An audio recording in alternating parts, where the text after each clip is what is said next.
Hi everybody, welcome to the audio lecture about Reynard the Fox. We're going to go over the summary and background of the story, some literary devices used, and some of the many versions that have been published.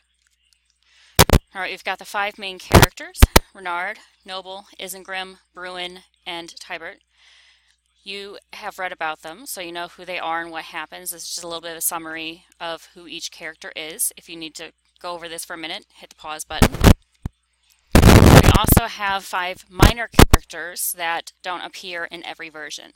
Grimbard the Badger, there's a Panther that just has complaints against Reynard, Chanticleer the Rooster, Keyword the Hare, and Bellin the Ram. Okay, so here is what happens in the story.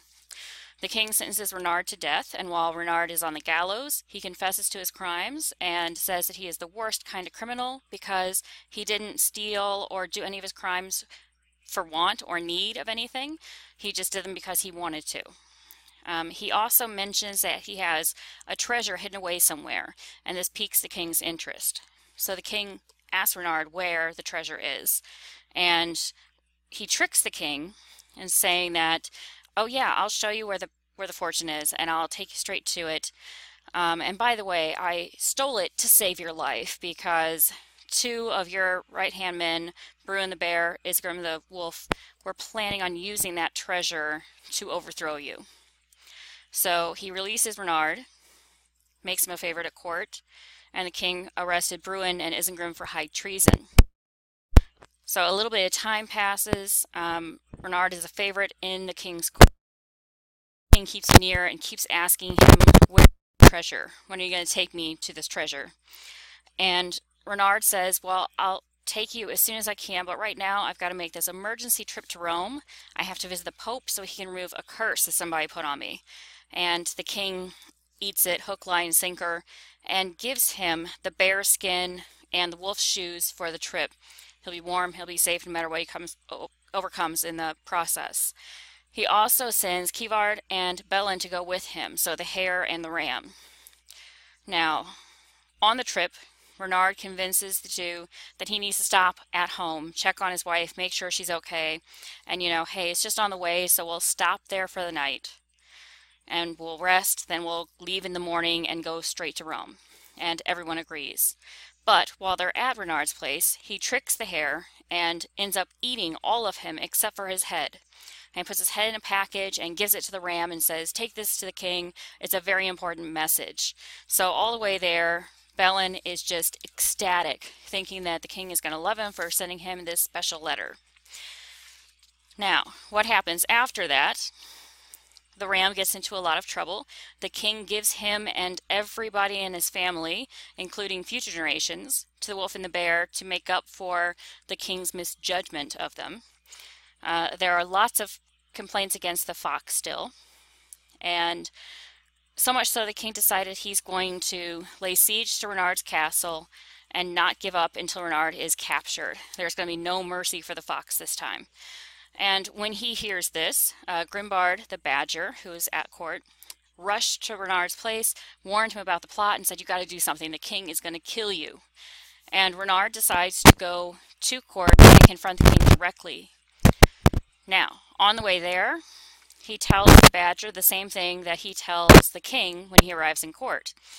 That yes, he's guilty for some sins, but he has a way of making them seem very, very mild in comparison to the sins of his accusers.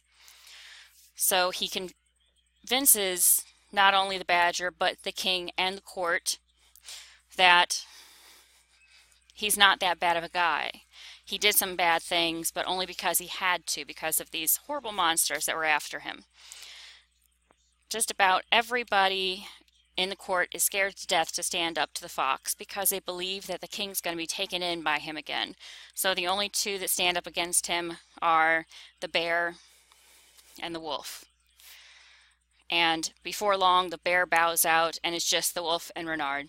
And they end up challenging each other to a fight. So Reynard normally would not come out very well from it, but he had his aunt, an ape, shave off all his fur and cover him in oil so that if the wolf tried to fight with him, the wolf wouldn't be able to grab a hold of him. And at the last minute, he pleaded with the wolf and said, I'll give you all kinds of riches. I'll give you the treasure. Just let me go. So the wolf and the king are kind of taken in by this yet again.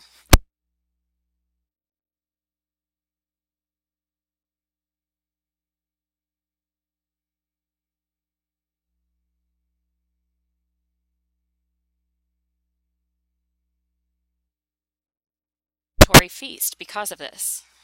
So, weird ending, right? There are many, many different versions of Reynard that we're going to go over. So, get prepared for that. In the meantime, this is the main theme of the story that scholars actually agree on. That's a pretty rare thing for us. From that time on, the mighty of the forest would bow to the cunning of the weak. You might want to know that for the next exam.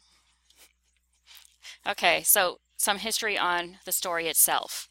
We think it originated from some French fables written down between the 12th and 14th century, but again, we're not sure. It's considered a satirical beast epic. Beast because of the animals, epic for many reasons we're going to go over in a minute. Anthropomorphism, the animals are given human characteristics, voices, human roles. A Lion King before Disney. And the story itself was so popular, or various stories.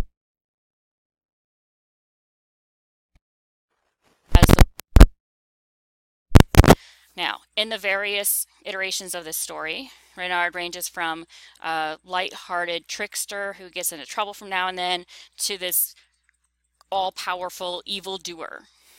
Goethe published the most famous modern version of it. Alright, so it's considered an epic because of its length and that the stories are loosely tied around Reynard's adventures. So an epic normally celebrates heroic achievement. This one celebrates Reynard's tricks and cunning. It's not really a heroic achievement. This is considered a primary epic because the stories were passed along orally before they were written down.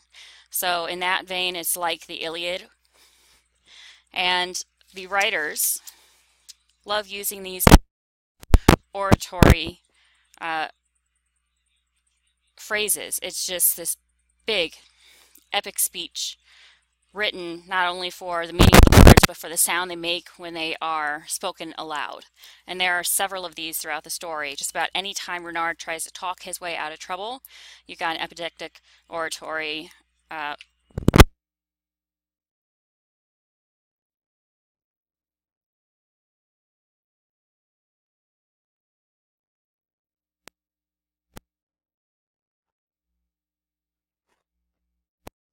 with this is there are so many different versions of it and written over such a wide spread of time that it's uncertain if there was one central society or political instance that it was meant to be about. And there is the rumor among some literary scholars that the stories were possibly lifted from Ovid and Aesop, but the opponents to this rumor say that there was such limited access to these stories, to Aesop and Ovid at the time that Reynard was written, that it's highly unlikely it was stolen.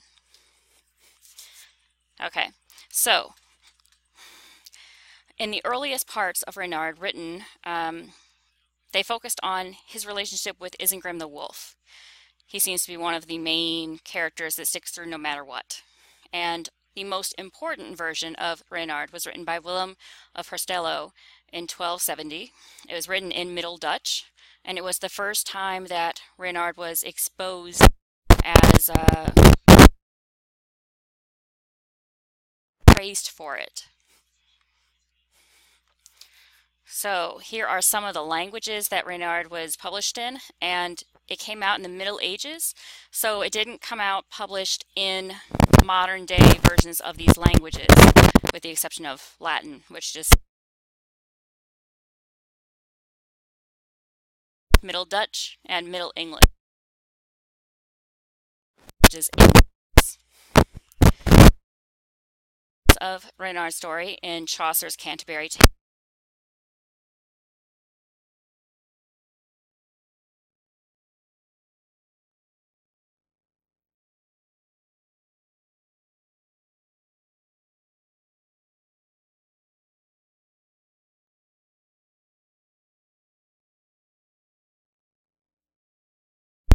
One thing that constant is the didactic factor. It's always, this is a story to learn something from, and Reynard is used typically